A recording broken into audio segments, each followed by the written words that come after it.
अकील मलिक साहब, अभी आपने खुद जिक्र किया कि आप वफाक में हैं और आप की जो तनख्वाह है वो भी बड़ी लिमिटेड है, आप इकॉनमी क्लास में ट्रैवल करते हैं और मुझे नहीं पता आप बहसीत मेंबर कौमी असम्बली आपकी तनख्वाह आप डिस्क्लोज़ करना चाहेंगे, बताना चाहेंगे लोगों को या नहीं बताना चाहेंगे, या बतौर कैबिनेट मिनिस्टर आपकी तनख्वाह क्या है बताना चाहेंगे नहीं, ये आपका इस्तेहकाक है।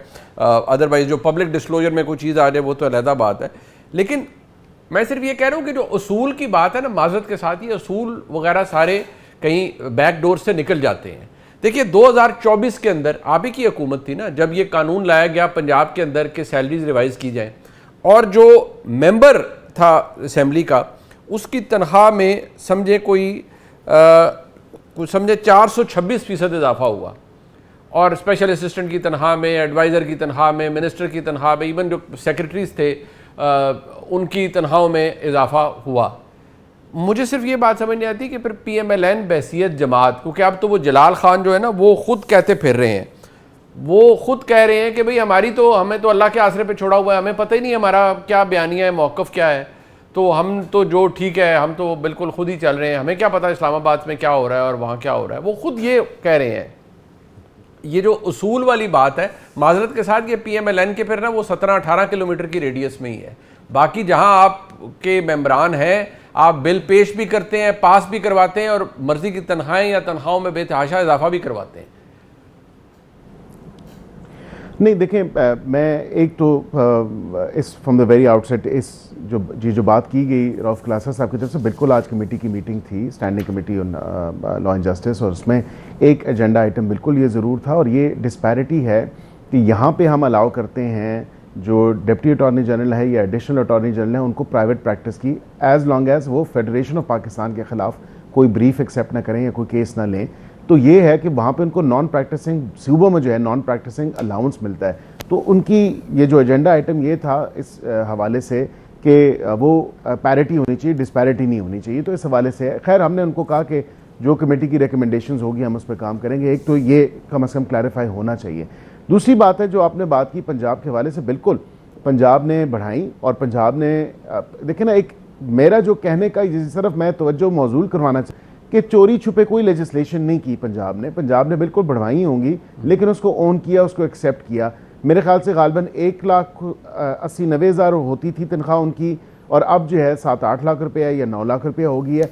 हमारी तनख्वाह देखें, I am a public representative.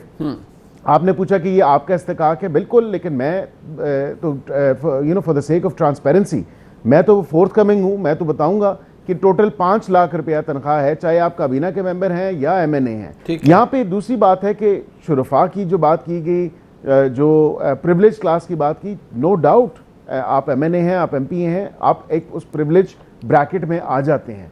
मैं आपको अगर अपना बताऊं तो मुनीब साहब, मेरे पास तीनों पासपोर्ट्स हैं, ब्लू भी है, रेड भी है और ग्रीन भी है, लेकिन मैं आज दिन तक अपने प्राइवेट ट्रैवल्स के लिए मैं अपना ग्रीन पासपोर्ट इस्तेमाल करता हूं। बहुत अच्छी बात है। ग्रीन पासपोर्ट, सब पासपोर्ट, पाकिस्तानी पासपोर्ट होने का फख्र है। वैसे मैं आपको एक बात बताऊं, आपकी तनख्वाह 5 लाख है ना, कल नहीं, आपकी तनख्वाह 5 लाख है ना। आपका जो सिटिंग कैबिनेट मिनिस्टर है ना पंजाब के अंदर, उनकी तनख्वाह इस वक्त 9,60,000 रुपया है।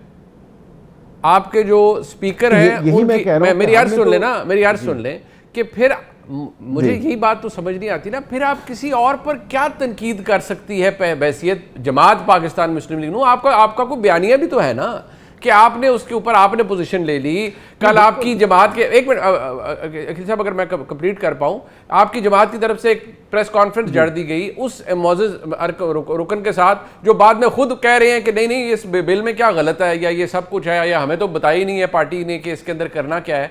आपके स्पीकर के जो मराद पंजाब के अंदर है, आपको पता है उनका क्या है, उनकी अकोमोडेशन, उनकी तनख्वाह, उनके perks, privileges, not any less than what KP speaker assembly would get. मसला ये आ जाता है कि फिर हम किसी को वो व्हाट अबाउटिज्म में हो जाते हैं कि देखिए नहीं इन्होंने किया है, बट सर आपकी अपनी जमात जहां आपकी हुकूमत है वहां पे भी तो यही हो रहा है। आप बिल्कुल दुरुस्त कह रहे हैं, लेकिन जिस तरफ मैं तवज्जो 2 पॉइंट्स पे मौजूल करवा रहा हूं। पहला ये है मुनीब साहब के सीक्रेटिव लेजिस्लेशन नहीं हुई। उसमें देखें इनके जो वज़ीरे इत्तलात हैं वो डिनाई करते रहे, उन्होंने कहा ऐसी तो कोई लेजिस्लेशन नहीं हुई। फिर लेजिस्लेशन सामने आई तो उन्होंने कहा नहीं वो हल्की सी ट्वीक थी, ये हम तो लेके नहीं आए। काबीना से देखें ना, एक लेजिस्लेटिव प्रोसेस है और रऊफ क्लासा साहब इससे एग्री करेंगे, CCLC होती है, काबीना की मंजूरी होती है, काबीना में चीफ मिनिस्टर बैठ के मंजूरी देता है, ये वज़ीर आज़म देता है कि हाँ ये कानून ले हैं, ये लॉ आप अमेंड कर दें या इसमें ये चेंजेस कर दें लेजिस्लेटिव।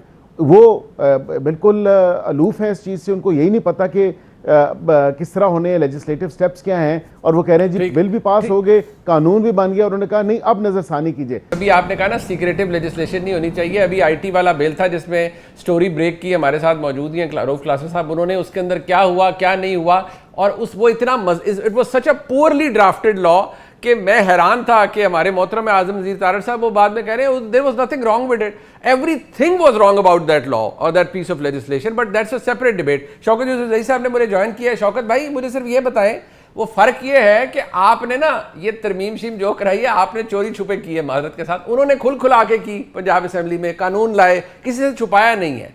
आपका मसला ये है कि आप कैबिनेट में और करते हैं और इधर आके असेंबली में और कर देते हैं, आपका प्रॉब्लम ये है एक्चुअली। हमारे बहुत शुक्रिया। देखें जी, असेंबली में जब कोई कानून साजी होती है तो वो चोरी छुपे हो नहीं सकती है। उसकी वजह है कि आपने हर सूरत में असेंबली में पेश करना होता है। मैं खुद पार्लियामेंट्री अफेयर्स का मिनिस्टर रहा हूँ। एक एक चीज़ जो है उस पर डिबेट होती है, और चूंकि अपोजिशन गवर्नमेंट का मुश्तरका बिल था तो ये कहना कि जी चोरी छुपे हुई तो बड़ी अजीब बात है, क्योंकि उस वक्त कई हमारे सहाफ़ियों ने इस पर विलाग भी किए थे जी। तो जब ये पास हो रहा था तो उस वक्त ये कल जब हम साथियों से मिले और उनको बुलाया असेंबली में, जब उनके सामने रखा कि भाई ये तो वही बिल है जिस पे आप लोगों ने विलाग भी किए हैं इस पे, तो इसमें तो चोरी छुपे वाली तो कोई बात है नहीं। अब आप खुद देखें कि इस वक्त जो KP असेंबली के जो मेंबरान हैं वो 1,60,000 तनख्वाह ले रहे हैं। अगर उसमें थोड़ा सा इजाफा कर दिया जाए, और हम ये कह रहे हैं कि पंजाब के बराबर कर दें या सिंध के बराबर कर दें या बलूचिस्तान, तो बहुत ही आगे है ना, उसका तो हम सोच भी नहीं सकते हैं, क्योंकि वो तो 7 गुना के 6 गुना ज्यादा है हमसे, तो वो तो हम नहीं मांग रहे हैं। लेकिन हमने कहा कि जो कम से कम असेंबली, जो हमसे अलावा जो असेंबली है जिसके कम से कम तनख्वाह है, उसके बराबर कर दिया जाए। अच्छा, तो ये तो देखो, ये काफी अरसे से ये 10 सालों से ये इशू चला रहा है, लेकिन हम इसको वो करते रहे, रोकते रहे, लेकिन बिलाखिर क्योंकि उस वक्त जो कमेटी बनी थी उसकी चेयरपर्सन जो थी वो सोबिया साहिबा थी, जो नून लीग की थी, वो जो स्टैंडिंग कमेटी बनी थी, रिजर्व सीट पे एमपी हैं जी। और आपको पता है कि इसमें जो कमेटी होती है इसमें हर पार्टी की नुमाइंदगी होती है। जी जी जी। उसमें जो नुमाइंदगी है PTI की, वो नॉमिनल नुमाइंदगी है, तो कम नुमाइंदगी, ज्यादातर जो थी वो नून लीग, इस तरह पीपल्स पार्टी। शौकत भाई एक बात सर, एक सेकंड सर, ये बात तो आप मानेंगे ना कि इतनी अच्छी तो कोई हुकूमत नहीं होती, बेशक आपकी हो, कि एक अपोजिशन का मेंबर एक तरमीम प्रपोज करे और स्पीकर साहब फौरन कहें कि हाँ जी इस पे कर लें सारे वोटिंग और सारा कुछ हो जाए। जो कुछ भी असेंबली में हुआ आप सब ने मिलकर किया। आप मेरी बात सुन रहे हैं? नहीं, मैं ऐसा नहीं कह रहा हूँ सर। ये चूंकि ये चीजें आई थी, इन्होंने जो प्रपोज किया, फिर उसके बाद कैबिनेट में गया। कैबिनेट में जो एक चीज थी जिसपे CM साहब ने फिर उस पर नाराजगी का इजहार भी किया,